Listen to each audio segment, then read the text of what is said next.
So guys, magandang araw sa ating lahat. Ngayon, ipapakita ko sa inyo kung paano mag-add ng user background sa Platinum XL HDD, yung karaoke player ng Platinum. So kailangan lang natin guys ng ganito, yung HDD docking station. Kasi kailangan nating mag-copy ng file sa HDD. So to start with, kailangan nating buksan yung HDD. So guys, kapag nakapawarranty pa yung unit nyo, mag-void siya. So do it at your own risk. So pinutin lang yung HDD dyan at saka lalabas na yan. So ito yung HDD, no? So Barracuda yung brand niya, 1 terabyte. Ito yung gamit ng Platinum sa unit na to. So kailangan lang natin tanggalin yung housing para magamit natin siya sa docking station. So kailangan na nating alisin yung dalawang screw na yan sa HDD para kakasya siya sa ating HDD docking station. So simple lang, gamit lang screwdriver para matanggal yung dalawang screw. At pag natanggal na yan, so matatanggal na yung casing niya. So ito na yung HDD na gagamitin natin at ilalagay natin sa ating docking station. So itong docking station guys, marami ito sa Lazada, sa Shopee. So pwede kayong bumili. Mura lang naman, 1,000 yata yung isa. So on natin, kailangan nakakonect siya sa computer natin at saka naka-power on. So hintayin lang natin at lalabas na yung yan. So makikita natin meron na siyang drive F. Yan yung HDD. So kung bubuksan natin yan, makikita natin yung mga folders. So yung first folder, yun yung dapat nating i-click. Diyan nakasave yung mga background. Yung default background ng Platinum, 3D, Event, MTB. So nakasave lahat dyan. So tinignan ko kung anong format yung files na ginagamit nila. So it's MPEG 2, no? Yung resolution niya is 720 by 480, no? Yan yung resolution niya. At saka yung bitrate niya is 2600 kbps. So yun yung guide natin. So now, okay, buksan na natin yung video editor. So yung gamit ko guys is Movavi Video Editor Plus para convert ng files. So kasi yung files ko nasa MP4, yung mga files ko na nasa YouTube.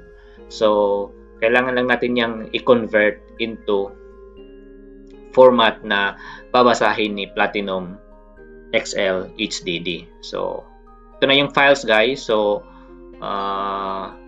ginamit ko tong file na to kasi yung length niya is 5 minutes. So tamang-tama lang siya kasi tinignan ko yung mga nakasave na file sa HDD, nasa 4 minutes siya. So ito medyo malapit-lapit, so ito yung ginamit ko na file.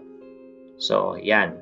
So ito yung pag-convert. So punta lang tayo ng advance. Change natin yung resolution to 720 by 480. Yung frame rate niya, wag na natin galawin, 29.97. Then dito sa bitrate, pwede natin siyang i-change to yung sa 260 kbps. But yon. So yung sa akin guys, I leave it sa auto kasi malaki yung bitrate niya, mas maganda yung resolution niya. So hintayin lang natin na matapos mag-convert yung Movavi Video Editor para transfer na natin yung files doon sa player. So yan, tapos na. So click mo yan, okay. So dadalhin ka niya sa folder kung saan nakasave yung file. So ito yung files. So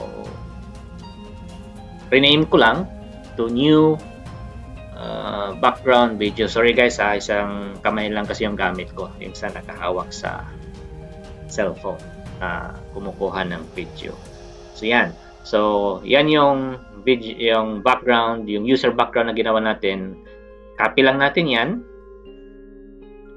Then once copied na, punta tayo again doon sa folder or yung sa hard drive ng HDD, yung F. Yan. Then click lang natin again yung folder, yung unang folder. Kita nyo naman kung anong name ng folder na yan. Then background user na folder. So meron na akong mga nakasave dito ng mga video guys. So for the purpose of this tutorial, so paste natin yung bagong video. So yan. So hintayin lang natin na matapos siyang mag-transfer. Madali lang naman, mabilis lang naman siya. So once na transfer na yan, pwede na natin yang i-close at saka ibalik yung HDD sa player para ma-test natin kung gumagana ba talaga. But before that, of course, we need to put back yung casing niya. So it's just basically the opposite of the procedure we did nung pagtanggal ng casing. So balik lang natin yung dalawang screw. Make sure lang natin na maganda yung pagkakalagay, then ibalik na natin siya ngayon sa HDD. So pagbalik niyan, simple lang din, i-push mo lang yung yung casing and then push it to the player para mabalik na siya. So yan, so okay na yan guys. So ngayon, try na natin i-check kung gumagana ba.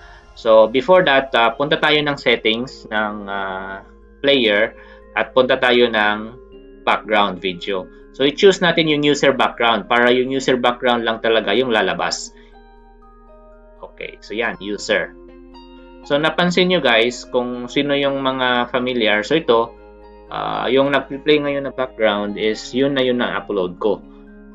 Ito yung unang na-upload ko ng mga video. So this is a slideshow nung bakasyon namin before sa Surigao. So ito yon. So, parang slideshow lang siya. So ito naman yung na-transfer natin. I think ito yung na-transfer natin na bago. So kung makikita nyo, so gumagana. So yun yung yung sinushow ngayon ng player sa kanyang background. So ganun lang kasimple guys yung paggawa ng background at saka pag-transfer doon sa player natin ng Platinum HDD. So maraming salamat guys. So kung nagustuhan nyo yung tutorial ko, sana mag-subscribe kayo para maging updated kayo sa mga future video natin. So enjoy lang tayo guys sa kantahan. Saka maraming salamat.